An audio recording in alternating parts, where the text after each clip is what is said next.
So thank you once again, Wally, for introducing me and inviting me to speak with your audience.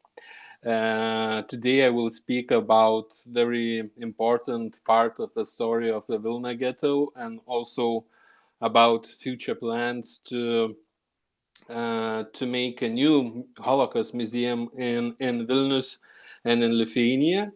And on this title slide, you can see building of the Vilna Ghetto Library, how it looks now. As you can see, it is in bad shape, but I will speak about it more at the end of my presentation. And right now, I just want to start with a short and brief introduction about the street and place itself. So the building and the street you are looking at was built in Vilnius in 16th century, and it was reconstructed and rebuilt during the years. But this building was related with the Jewish history, Jewish culture, and books even before the First World War. Because before the First World War, the Society of Jewish Enlightenment opened a library in the same building, and it was open during interwar years until Soviets occupied Lithuania and Vilnius in 1940, and Soviets removed some of the books from the collection of the library, and also they nationalized the property of the library, the building of the library. However, the library remained open to the readers as the fifth public library of Vilnius. Also, if you will read diaries or memoirs about the Vilna Ghetto, you will figure out that all the people who survived the Holocaust referred to this place as Strashuna Street 6. But after the war, the street was renamed, and now it is the address. If you will decide to visit Vilnius and to see this building, you need to go to Žemaitijos Street 4. This is the exact address of this building and this place now. Now I would like shortly introduce and speak about the German occupation and the beginning of the war in Vilnius. So then the war between Nazi Germany and USSR started.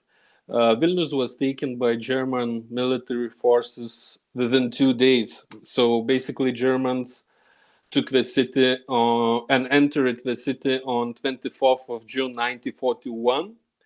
And at that time, in this around 58,000 Jews lived in the city. Then Nazis started the war against Soviet Union. They occupied the whole territory of Lithuania. The situation and conditions in the country and in Vilnius city was, I would say, similar to other places occupied by Nazis. So new orders against the Jews were issued by German authorities as well as local Lithuanian administration.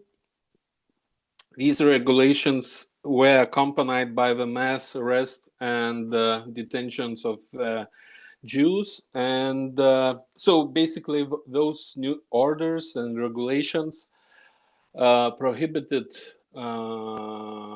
for Jews to, for example, to buy food at the grocery stores they wanted. They could buy food only at the special stores and during afternoon hours. And during the war, if you will go to the grocery store in the afternoon, you probably will not find any food left because everything was sold out in the morning. And also, just few weeks after the war started, the first massacres in Panerei Forest have started. Panerei Forest, it is during interwar, it was very beautiful place for just as a resort actually, where young people and all the people from Vilna went to just for a walk, just to spend some time during weekends and on holidays. But during the war, this place was made as a massacre place because it is a wooden place. I mean the forest, and also it is located very close to the city itself. And according to Kazimierz Sakovich, a Polish journalist who lived very close to that massacre place, and he saw victims and Germans and Lithuanian guards going to that place, and he heard killings each evening, each day. According to his diary, around 5,000 people were shot in July, and approximately 2,000 Jews were murdered in August. So basically, a lot of people from Jewish community were murdered at the beginning of occupation during summer. And the ghetto itself was established on 6th of September 1941. And at the beginning, it was divided into the two sections, two territories. One section, the first ghetto, you can see on the screen. This is the first section of the ghetto. And another section was located around this area. It was a smaller section, and that part of the ghetto was liquidated within 1 month. So at the end of October, all the people from that area was liquidated. And also, I would like to say that symbolically, both parts of the ghetto's territories were separated by the German street. So here you can see a map made in 1942, how the territory looked on the map. And in this map, the location of the library building was here. It is written Strashuno Street 6. And just before going further, I would like to say that this territory remained until the liquidation of ghetto in September 1943. But during the summer, during the autumn, almost 34,000 Vilna Jews were killed in Paneri forest, and only around 24,000 people survived those first shootings and lived in this territory in the Vilna ghetto.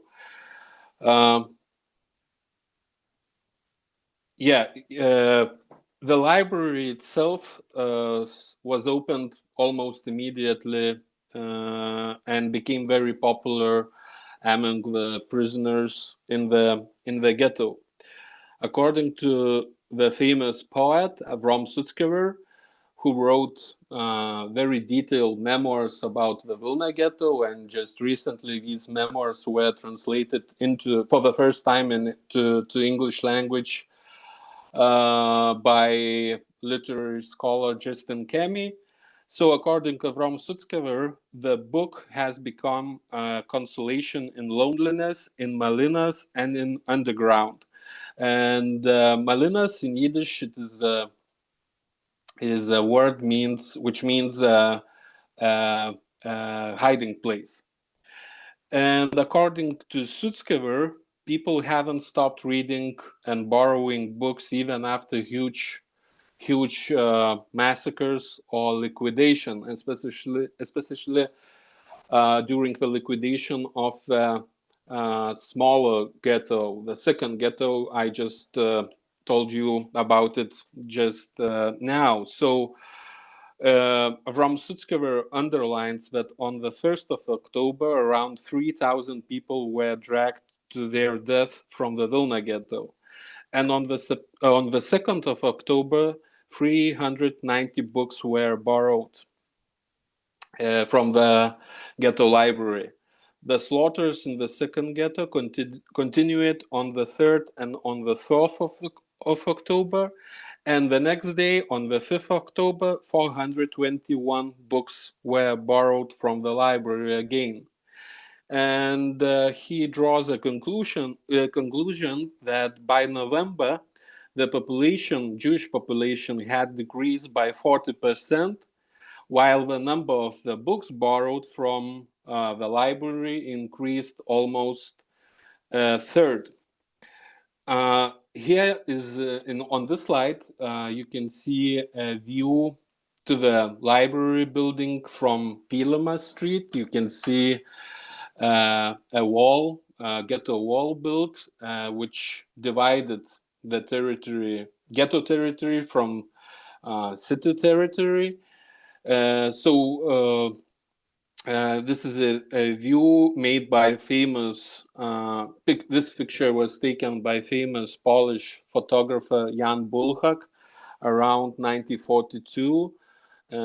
So I just wanted to show you how the ghetto and that territory around the library building looked like from outside for the local people, Polish, Lithuanian, Russian people who lived in the neighborhood of the ghetto. Now I would like to go and speak more about what kind of books people like to borrow and read in the ghetto. And you see this picture, those diagrams made and prepared by the librarians who worked in the ghetto. So on the top, you can see a diagram which illustrates in which languages people borrowed books. And as you can see, more than 70% of the books borrowed from the library was Polish books or translations into the Polish. Almost 20% was less than 20%. It was Yiddish language books. More than 7% was books in Russian. More than 1% was books in Hebrew, and almost 1.5% was books written or translated into other languages. Lower to this diagram, you can see another painting which illustrates what kind of books were taken and read in the ghetto library. And you see that the biggest book represents fiction literature, which so it means that people from in the ghetto, they liked and read fiction literature. So it is more than 78% of the books borrowed from the library was fiction literature. Another part of the books borrowed, it was children literature, and actually children were very active readers of the Vilna Ghetto Library. They sometimes they even tried to steal the books and take them to their home in the ghetto and read it.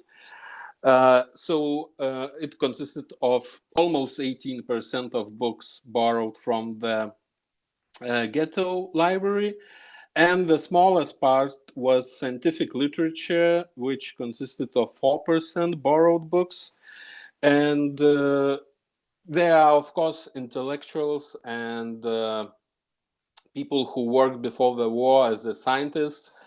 And a lot of people actually worked in the ghetto as a scientist. They didn't forget to make a research, to read their books. However, as I told you before, people wanted to escape the reality, escape the dark daily life. So for that reason, a lot of people mostly borrowed fiction literature. And also, just another illustration about the books people read. There are several lists of from the Vilna Ghetto Library, several lists of the concrete people who borrowed books from the ghetto library and what kind of books they took. So, for example, Jacob Gens, the head of the Judenrat and the head of the ghetto itself, he liked to read and borrowed very different type of books. He borrowed and read books on Jewish history, which made the biggest part of his borrowed books. But also at the same time, he liked to read a modern literature, contemporary literature, and authors who were contemporaries to him. For example, like Avram Sutzkever, Max Weinreich, and others. So each day, a lot of people were coming to the library to borrow books, and approximately several hundred books were taken each day. For this reason, then the 100,000 books were taken and read in the ghetto. For this reason, on 13th of December 1942, Ghetto Theater made a special event, special evening to commemorate those readers who borrowed the books and the whole readership in the ghetto. And for that reason, as I told you, a special event in the Ghetto Theater was organized where librarians, intellectuals gave speech about Jewish culture, literature, books itself. The stage was decorated with the large diagrams on reading and readership in the ghetto. And also during the event, the oldest and the first reader of the ghetto library were awarded with a book as a gift. Now, in addition to main functions of the library to borrow books, the head of the library, Hermann Kruk, also established several institutions next to the library. For example, one of the institutions were a bookstore that sold those books which library had as multiple volumes. Also, he created an archive which preserved various documents related with Judenrat and daily life in the ghetto. Another institution was the Statistical Bureau that prepared reports I showed you about reading and borrowing books, but also that Statistical Bureau prepared reports about housing, employment, nutrition, health in the ghetto. And right now, by some of them survived the war and all occupations, and now these documents, statistical documents, are very valuable in order to reconstruct the daily life in the ghetto. For example, the disease and health disease in the ghetto, etc.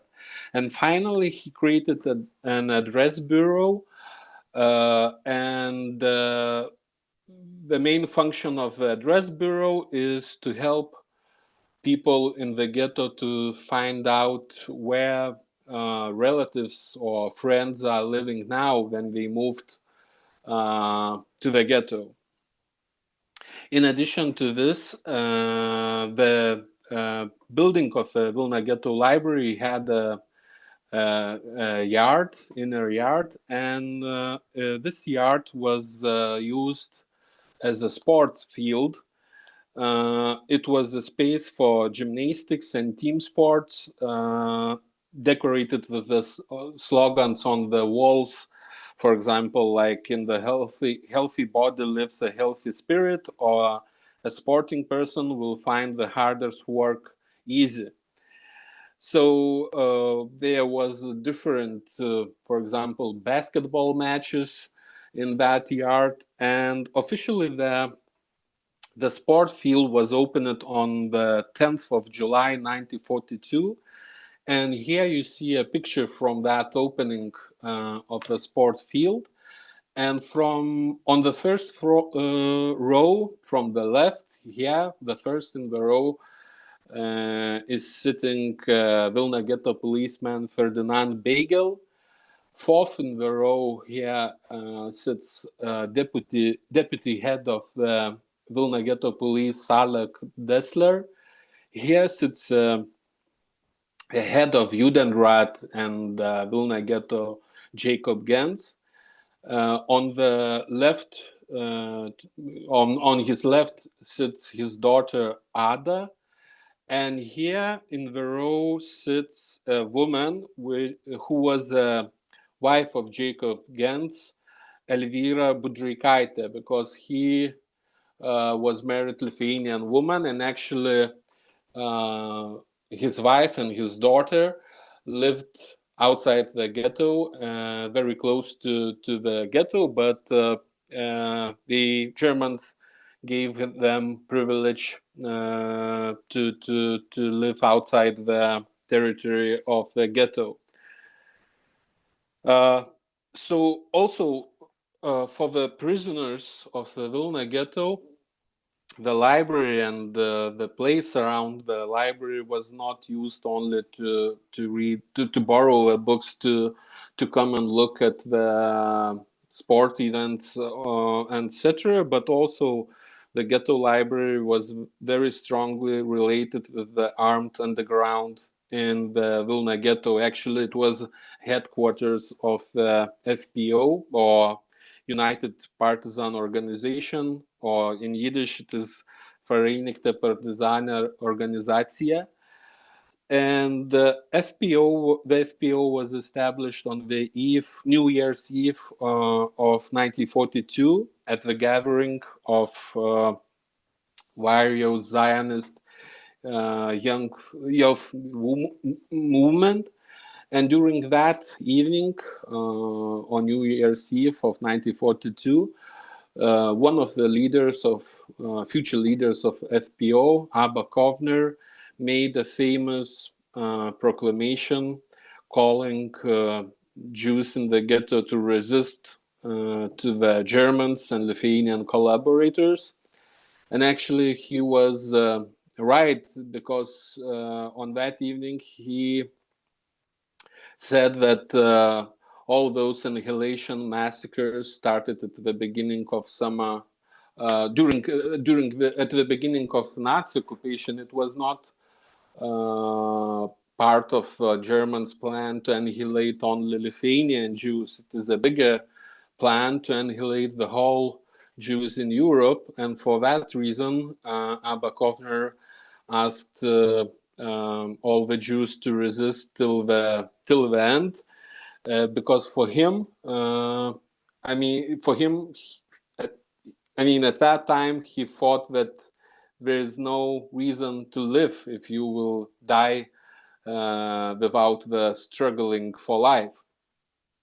And later on, after many years after the war, Abba Kovner told once that he was brave and strong just because he was very young, and if he was if he would be in the middle age, he was not thinking if he will make it again to call the whole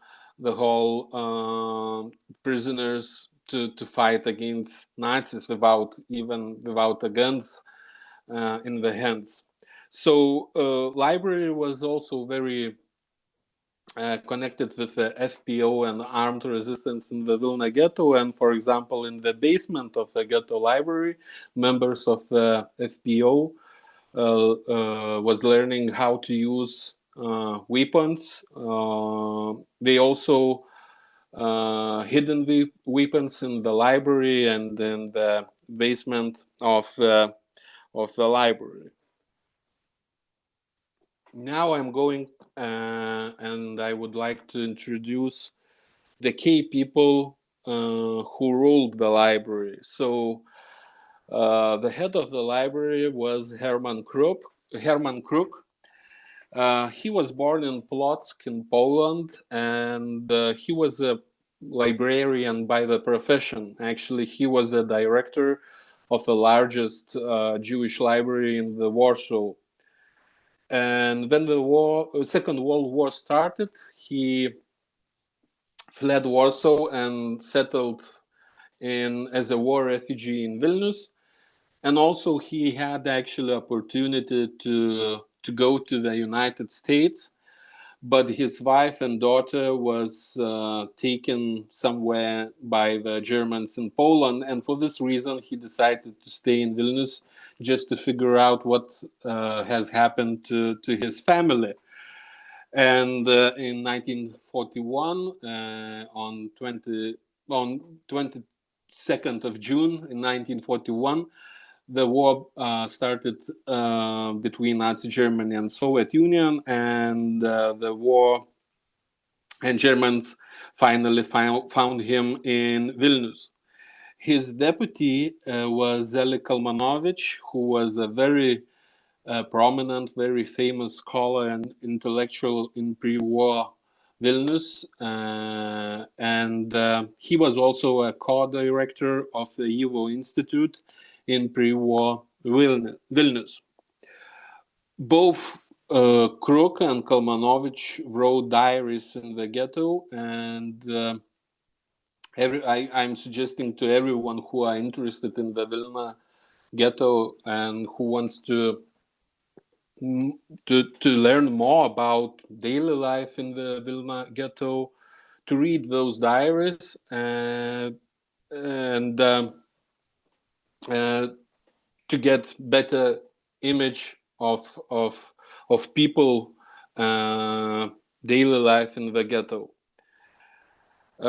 So after occupation in Vilnius in the summer of 1941, the few Germans from the special task force led by Alfred Rosenberg arrived in the city, and they discovered that Vilnius, which actually was famous as a Jewish intellectual city and famous for Jewish culture. So they figure out that there are a lot of institutions, a lot of libraries, Jewish libraries in Vilnius. For example, the Strashun Library, the Ansky Museum, the YIVO Institute, and each institution holded a huge collections and artifacts related to the Jewish history, Judaica studies, Jewish history in Lithuania and Eastern Europe. And for this reason, they needed more people who can read both in Hebrew and in Yiddish, who can sort those books, manuscripts, documents, other artifacts, and who can tell them which artifact is really valuable and which is not. Because according to this task force, only small part of the cultural treasures should be saved and moved to the Germany, while the remaining amount of artifacts, books, manuscripts should be taken out and destroyed.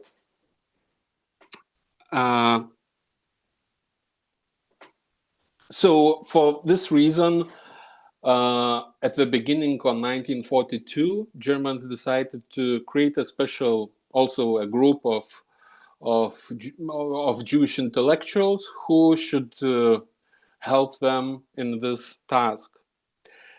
Herman Kruk was appointed as the head of paper brigade, and Zelig Kalmanovich became again his deputy.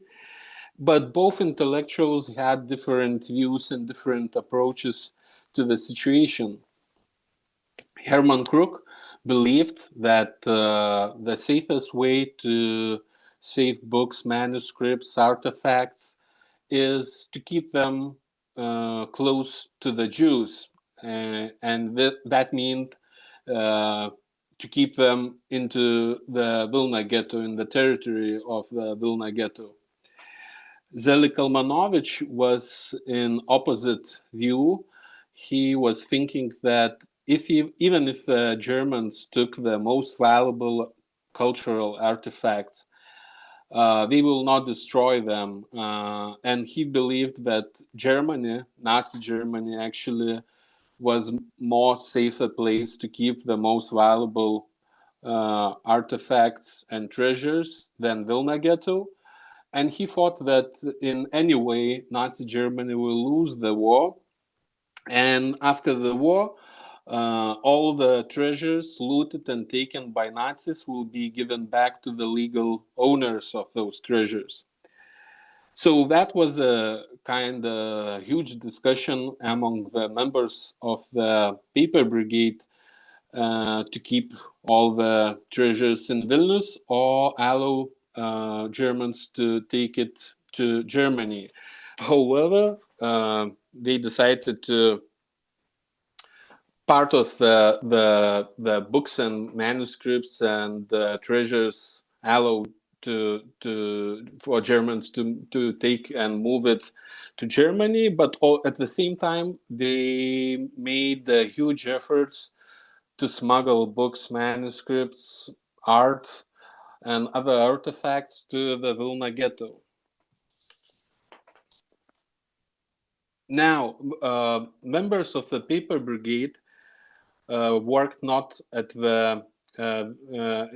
the Vilna Ghetto, but each day they walked to the YIVO building located at the Volska Street 18, and the building of pre-war YIVO in Vilnius was situated in the city around 15-20 minutes walking distance from the ghetto. So each day they walked through the streets to the YIVO building to sort books and other libraries taken from different places of the city.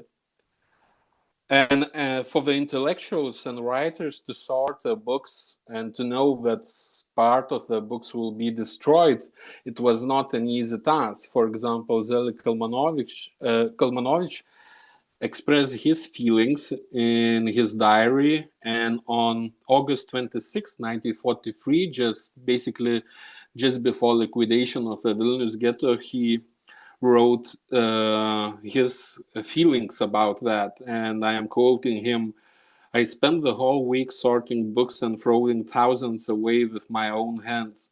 A pile of books sits on the floor of the YIVO reading room, a book cemetery, a mass grave."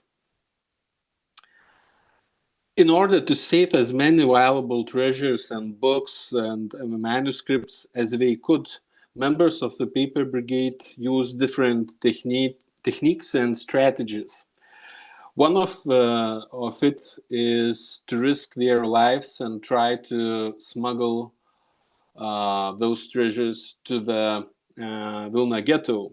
And they risk their lives because according to German orders, if you are taking something illegally to the ghetto, you can be punished by death penalty. And also, some other people, other prisoners in the ghetto, also looked to the members of the paper brigade as to look to them as strangers, because sometimes they couldn't understand why people are risking their lives and smuggling books instead of food, which was used and needed in the ghetto just to survive. The second approach and second way to take those treasures to the ghetto was to ask officially to ask permission by Germans and ghetto administration to take some books to the ghetto, some furniture from the YIVO to the ghetto, and in this way, when they were getting these permissions, it was a way to take those cultural treasures into the ghetto and even in legal way. But nevertheless, both ways couldn't protect the whole books, the whole collection, the whole archives located at the YIVO Institute and YIVO building, because it was too much of cultural treasures and books. And for this reason, uh, members of the underground figure out how to make a hideout inside the building. So each day they could not risk their lives by smuggling books or manuscripts from the YIVO building to the ghetto, instead hiding them in the same building. However, the part of the collection of cultural treasures hidden in the YIVO building was destroyed because YIVO building was destroyed itself during the war. And it was a huge shock to the members of the paper brigade who survived the Holocaust and came back to Vilnius, that the building and the whole treasures hidden in the building was completely destroyed. As poet Shmerke Kaczerginski, he remembers his feelings and emotions when he arrived with the Soviet partisans in Vilnius, and he sees destroyed building of YIVO building. I am quoting him: "We, the 2 or 3 survivors of the Ringelblum group who were in the city at the time, went out to look for buried archives. Crushed when we saw the victims, we were even broken when we approached YIVO and saw the ruins of the site of the building. Even the ashes of burnt archive, which we kept hidden in the attic, are gone." The fate of the members of the paper brigade also were very different as the fate of the books and cultural treasures they tried to save. For example, Herman Kruk and Zelig Kalmanovich were deported to the concentration camps in Estonia and died just before liberating them by Soviet Red Army. Others succeeded to escape the ghetto, join Soviet partisans, and in this way they survived the Holocaust. 2 of them were poets. I already mentioned them: Shmerke Kaczerginski and Avrom Sutzkever. Here you can see a picture taken in the Vilna Ghetto during on the summer 1943. Here it's Avrom Sutzkever. Here is Shmerke Kaczerginski. So in the summer of 1944, then the Red Army entered Vilnius city. The members of the paper brigade who survived the Holocaust, who survived the war as a partisans, they arrived in the city and started to look up for the hidden artifacts and cultural treasures. According to Kaczerginski, he describes one situation in Šiauliai Street, where the most important bunker and hiding place were located in the territory of Vilna Ghetto.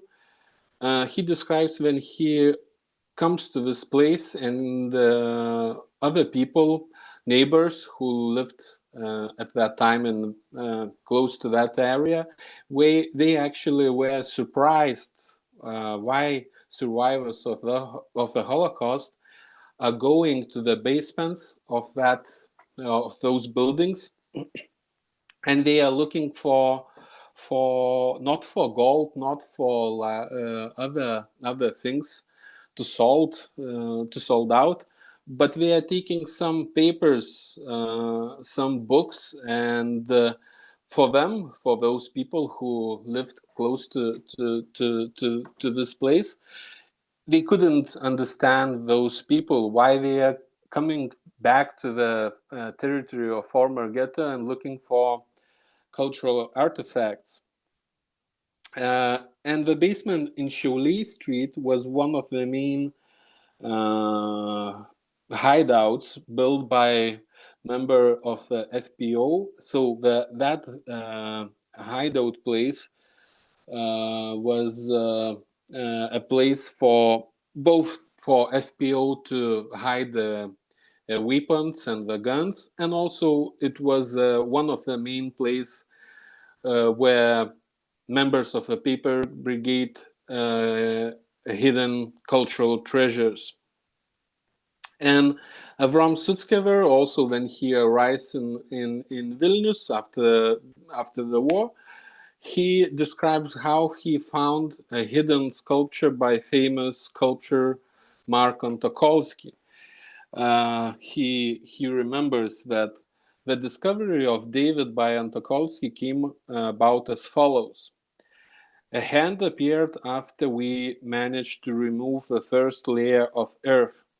I took hold of it and jumped back in horror. It was not a plaster hand. It turned out that after the liquidation of the ghetto, Jews took refuge in this malina, or hiding place.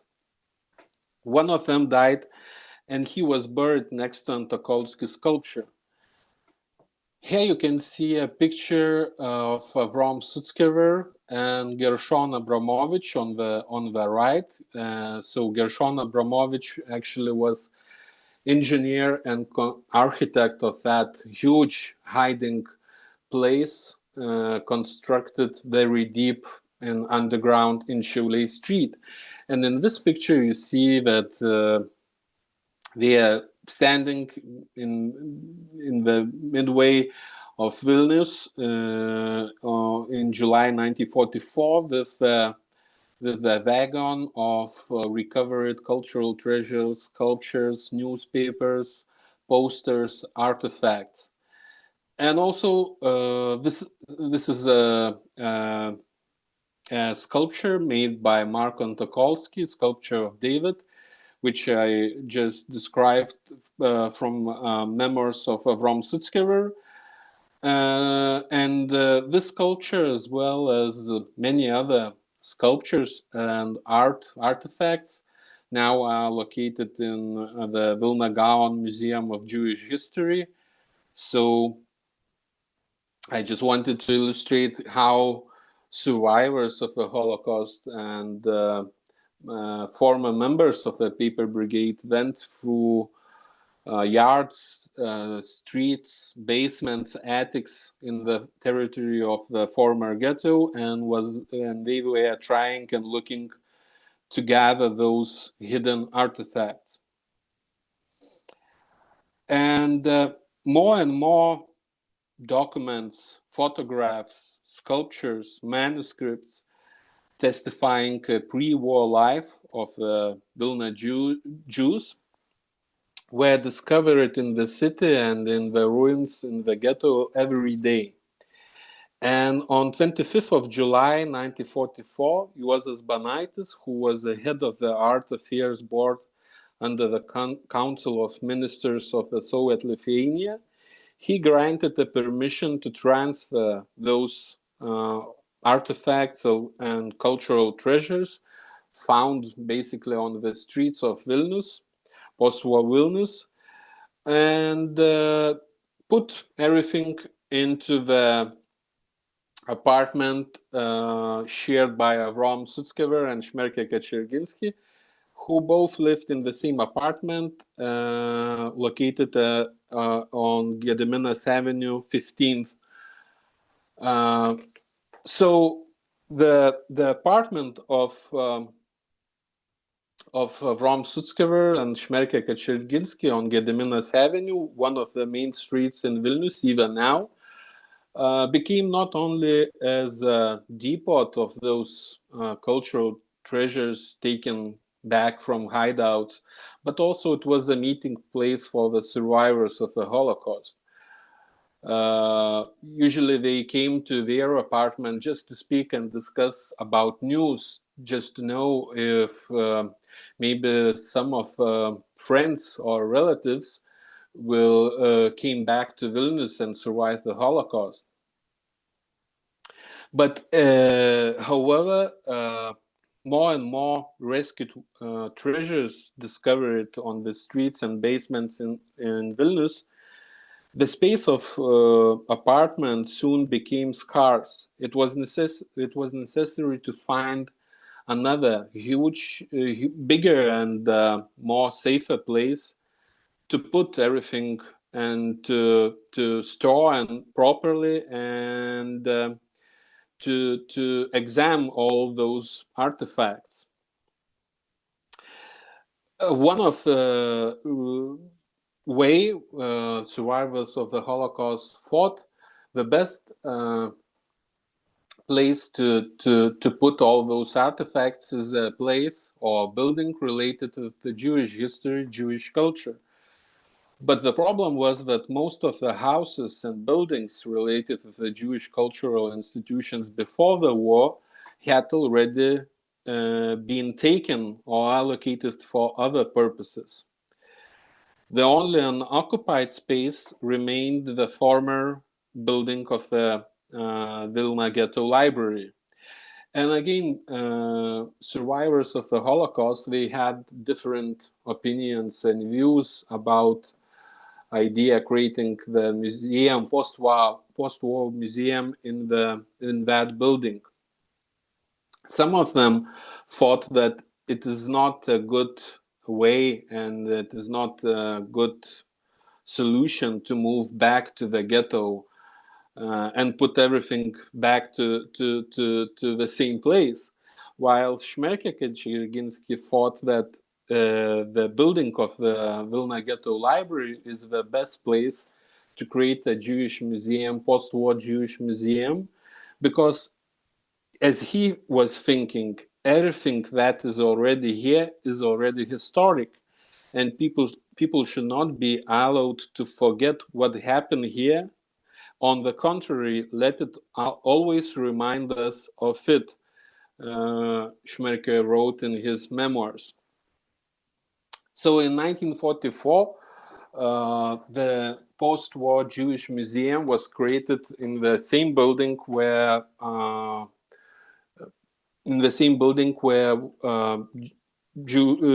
Library of the Vilna Ghetto was operating.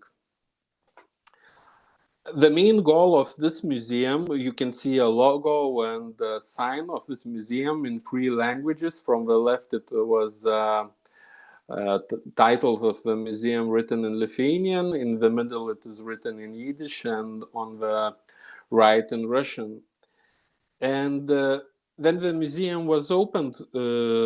All the survivors of the Holocaust and people who worked at the museum, they thought that the museum should become not only an institution to hold all of those cultural artifacts saved by survivors, but also it should be a research institution, something like YIVO in pre-war Vilnius. And for this reason,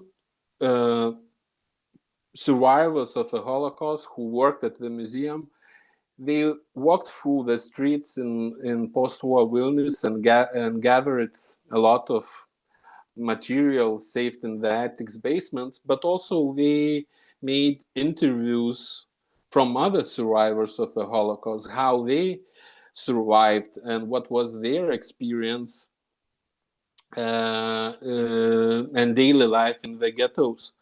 And also they collected essays written by other survivors of the Holocaust, and which was written and given to the museum and to museums' collections. And also, this museum started from the beginning. Actually, started to look up and to save all those massacre places, so it will not be destroyed or reshaped by local people or other or Soviet administration, because they thought that these places should be left as it is, as a sign for the future generations. So the museum was closed in June 1949 during anti-Semitic campaign in Soviet Union, and as well in other parts of territories occupied by Soviets at that time. So it was also the same case in Soviet Vilnius and Soviet Lithuania, and but even before the closure of the museum, Soviet local administration, made huge pressure on this museum and the workers for this museum basically on daily basis. And for this reason, people who worked at the museum, they started to think that we survived the Holocaust, we saved all those cultural treasures, but now Soviets are thinking to destroy them again. So we need to protect them again, but at this moment, not from Nazis, but from the Soviets. And this feeling and this thinking was from the beginning of the creating and establishing this museum.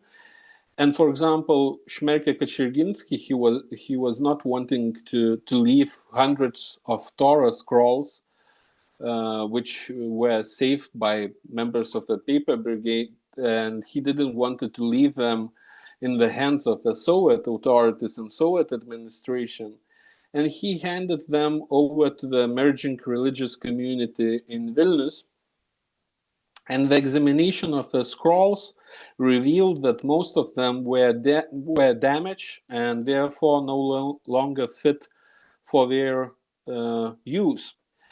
And on 13th of May 1944, the Torah burial took place in Vilnius. And actually, you can see here a picture from that burial of Torah scrolls.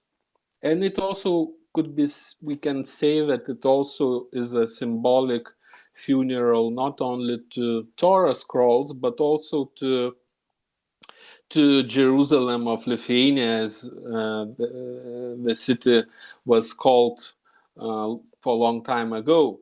It was a city of Jewish books which no longer existed, or Soviet authorities didn't allow to exist and develop them to develop it again. So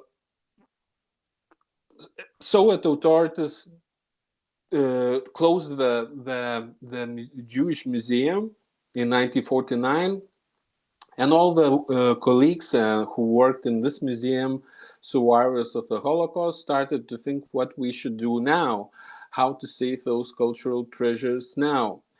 One of the way was by biographer Antanas Sulpis, who decided to help and save those cultural treasures. And he decided to hide books, manuscripts, documents in the book depository of Chamber of Books, where all cultural treasures were kept until 1988. Basically, it was reopened again only during Perestroika and Gorbachev's period.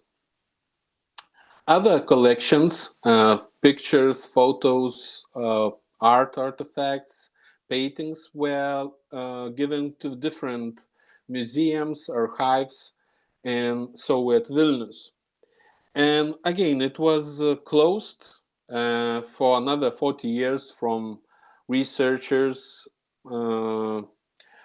even Jews and other who were interested in Jewish history and Jewish life before the Holocaust.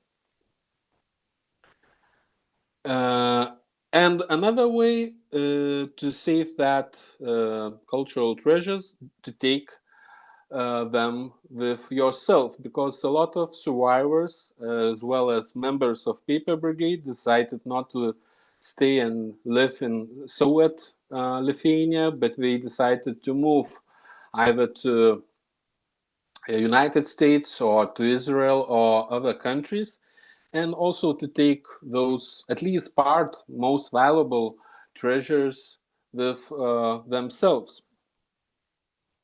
Uh, and Avram Sutzkever took also some artifacts with him. Here you can see a picture of his suitcase made from the wing of crashed airplane after he joined the partisans in Belarusian woods. And this suitcase he carried, in this suitcase he carried documents, photographs, manuscripts that were saved during the war. And the same suitcase accompanied him to his new home in Israel, where it is being preserved along with the collection of saved documents to this day. And this suitcase, as well as the whole documents and the whole collection, is now located in National Library of Israel. Another very huge part of documents, books saved by Paper Brigade is now located in YIVO in New York, in YIVO Institute. And for this reason, we can say that Zelig Kalmanovich actually was true by believing that even Germans took cultural treasures to Germany, they will not destroy, and those treasures will be taken back to Jewish institutions. And actually, it happened after the war. Then American military forces brought all cultural artifacts and treasures into one place in Offenbach Depot. All cultural treasures were sorted, and it was decided that each part of those treasures should be returned to the legal owners. However, Vilnius and Lithuania was occupied by Soviet Russia, and Max Weinreich, who was at that time already in New York, he succeeded just before outbreak of the Second World War, he was participating at the conference in Denmark. And when the war started, he decided not to come back to Vilnius, and he moved to New York instead. So Max Weinreich, who was one of the founders and directors of the pre-war YIVO Institute in Vilnius, he lobbied and he succeeded that all of those materials looted by Germans and after the war located in Germany, all of these materials should be given to YIVO and moved to New York. And for this reason, a lot of cultural treasures saved by members of the Paper Brigade now is located in YIVO in New York. Another place I already mentioned, Antanas Ulpis and his mission to save. He was actually Lithuanian librarian, and his mission to save those cultural artifacts. So the chamber of books was located in St. George Church. And here is a picture of that church, and you can see the shelves of the books. Later on, this depot and this books depository belonged to Martynas Mažvydas National Library of Lithuania, and a lot of material hidden during Soviet times in this church. A lot of documents, books were from the Strashun Library, the YIVO Institute, and they were saved in this church and stayed during the whole Soviet occupation. And in 2017, it was announced publicly and internationally. Even New York Times wrote an article that researchers found approximately 170,000 pages of Judaica books, documents, manuscripts that were thought to be destroyed during the World War II, but were hidden in this church and saved during Soviet occupation. And today, in speaking about Lithuania, today, part of cultural treasure saved by Paper Brigade, by members of the Paper Brigade, is located actually in several institutions in Lithuania. First of all, in Judaica Research Center at the Martynas Mažvydas National Library of Lithuania. Another place is Vilna Ghetto Museum of Jewish History, which has a lot of documents, diaries, letters written in the ghetto. Also, like I showed you, they have a lot of art saved from the destruction during the war. So they have paintings and sculptures.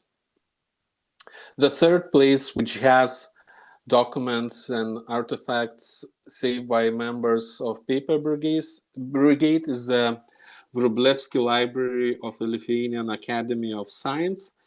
And the final place is the Lithuanian Central State Archive, which also holds a huge collection of documents related with pre-war Jewish life, as well as period related with the Holocaust and Nazi occupation. Now I am almost finished my presentation, and I started my presentation with this view of the building of the Vilna Ghetto Library, how it looks like now. As you can see, it looks very bad actually, and in very bad shape. Actually, I was inside a couple of times inside and walked through the rooms of the library, and it is really bad, in bad shape, and it is worse even inside, not outside, because some of the constructions of the building are very damaged and everything used to be repaired. So right now I want just to shortly and briefly introduce you about the future of this building, important building related with the story of the Vilnius Ghetto and the Holocaust in Vilnius and in Lithuania. So when the Jewish Museum, post-war Jewish Museum, was closed in 1949, this building was used as for educational reasons. Basically, in this building, music school was opened, and it worked as a school for many years. Later on, the school was moved to another place, and this building was standing alone without owner. And it was taken by the state, and it was owned by the state. And later on, the Vilna Ghetto Museum of Jewish History decided that if nobody used this building, maybe we should create a museum and use this place for the educational reasons and for the visitors to show experiences of the people who lived here, worked here, and survived or died here. And so this building was now donated to the Vilna Ghetto Museum of Jewish History, which is a legal owner of that building. But at the same time, this building is also included in the legal protection of the state. It was made in 2017. And that protection, the state protection of the building, means that that you cannot sell it to other owner. You cannot use, you cannot destroy it. You just need to and can just to renovate, reconstruct it, and also reconstruct it in the way which preserves the authenticity of the building and all the features of the building. And right now I'm not working at the Vilna Ghetto Museum of Jewish History, so I don't know in which stage this project is, but I know that the museum is planning to make a huge reconstruction to preserve this building and to renovate it. So the building will get a better shape, and it will be used as a museum. And according to the plans, here it will be created a new modern museum about the Holocaust in Lithuania and the Vilna Ghetto. The Vilna Ghetto Museum of the Jewish History is a state museum as well, so processes of making new exhibition, new museum is a bit slower than comparing to the private museums. But nevertheless, this building is in good hands, so it will be renewed, reconstructed, and will speak about the story of the Holocaust and the Vilna Ghetto. So I hope the museum will be able to invite you, everyone who is listening this presentation, to Vilnius in the couple of years, and to visit the future museum of the Holocaust, Memorial Museum of the Holocaust of Lithuania and the Vilna Ghetto. So thank you very much for your attention, and I am finishing my presentation.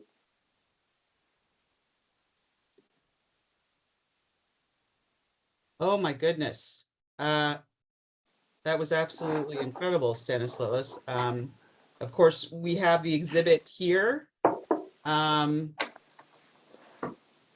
You want, I think if you stop sharing your screen, I think that'll help clean us up a little bit here.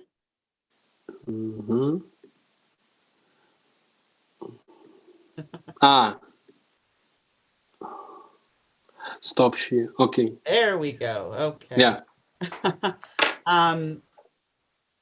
You know, having this book smugglers exhibit here, but you know, and seeing some of the photographs, and of course hearing, you know, the stories of some of these incredibly courageous people and what they did, you know, you're taking us into kind of a little bit of a, you know, a deeper dive into some of these spaces, and particularly hearing about, you know, some of the things that happened post-war. I mean, and even, you know, discoveries as of 2017 of materials that were thought to have been lost that were recovered is just extraordinary. So thank you so much for sharing all of your expertise with us. I know we have some questions here. I'm gonna pull them up. I have questions too, but I want to make sure we get to our some of our participants here. So one of our questions from one of our, you know, community members who's an archivist and scholar is wondering why so many of the books in the ghetto library were in Polish.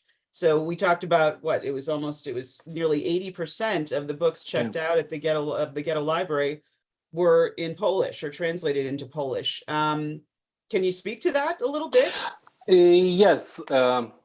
The reason why a lot of books borrowed from the library was in Polish language is the main reason that Vilnius during interwar belonged to Poland, and it was completely Polish city. And even during the war, Jewish community, they started to integrate themselves into the Polish society and speak Polish. A lot of people spoke Polish.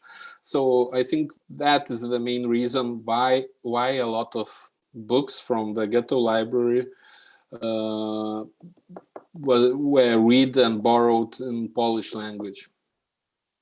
Got it. Yes, and we have a little bit of a follow-up on that in terms of some other the people in our audience as well. So thank you for sharing that information.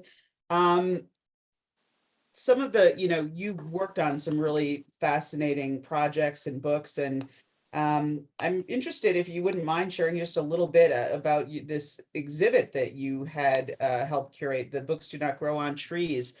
What was some of the material that was featured in that exhibit?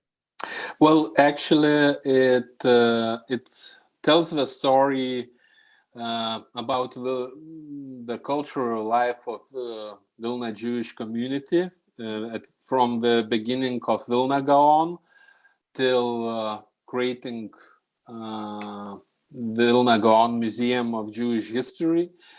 So it contained artifacts and exhibits located basically in the museum and in Vilnius. We planned also to take that suitcase made by Avram Sutzkever from airplane.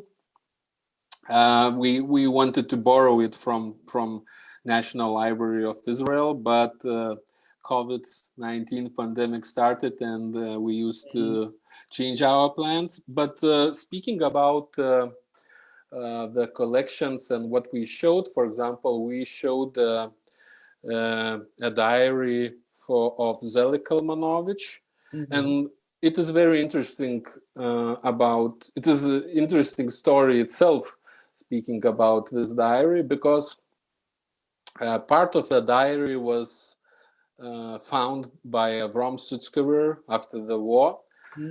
And he sent this diary to Max Weinreich, to YIVO, to New York. And he wrote on the title page to him that Max, I don't remember exactly the words, but he wrote like this: Max, this is the most important treasure I found in post-war Vilnius. And due to this reason, I'm sending this to you, to YIVO, to New York. But somehow another notebook of the diary remained in Vilnius. So I don't know, we can just think maybe survivors of the Holocaust found that part later on, or they decided to split that diary just in case to keep one part in New York and one part in Vilnius. Yeah. But so this diary was written in Hebrew, and it was published in Israel around 670s. I don't remember exactly, but YIVO translated that diary and published in YIVO Blätter in English. And after the war, part of the diary was also translated in English and published also by YIVO. But for the first time, this diary was published just a few years ago, and we, together with YIVO, we published that diary and translated into the English for the first time. Congratulations, that's incredible. Yeah, and actually, I spoke about Herman Kruk and Zeli Kalmanovich. They both wrote diaries, but at the same time, the diary of Zeli Kalmanovich is very specific, and I would say it is very interesting and diary comparing not only with other diaries written in occupied Lithuania or in Vilnius, but even comparing and speaking about the whole diaries of the Holocaust, because Zeli Kalmanovich was an intellectual And he thought not only about daily basis and about daily life, but he thought about long terms before the war and after the war. For example, in the diary, he speaks and thinks what will be with the Jewish community in Vilnius after the war, if some of, at least part of the community will survive the Holocaust. Will the life of the Jewish community will be the same or no? And he concludes that it will be completely different, and he just expected and wanted that somehow at least part of the community will survive and will continue this life in post-war Vilnius. And he has a very, how to say, religious and philosophical point of view about what was happening with the Jewish community now during Nazi occupation. So comparing this diary to other diaries, I think everyone interested not only in Vilnius ghetto or Holocaust in Lithuania, but generally in the Holocaust itself, and experiences of the victims should consider to read this diary, because it is really interesting book.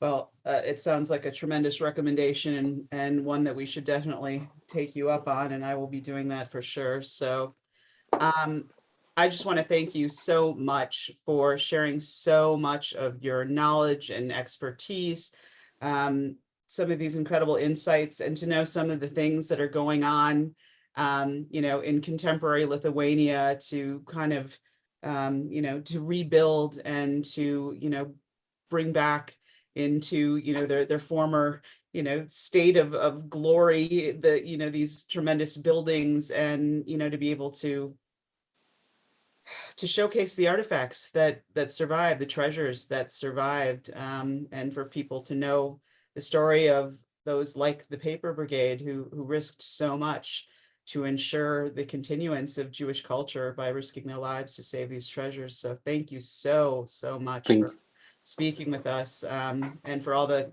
contemporary research and work that you're doing in this area. I just also want to echo what was shared in the comments too, that the exhibit is based on the award-winning book by David Fishman. And in fact, we're bringing David Fishman to speak with us the evening of March 28th.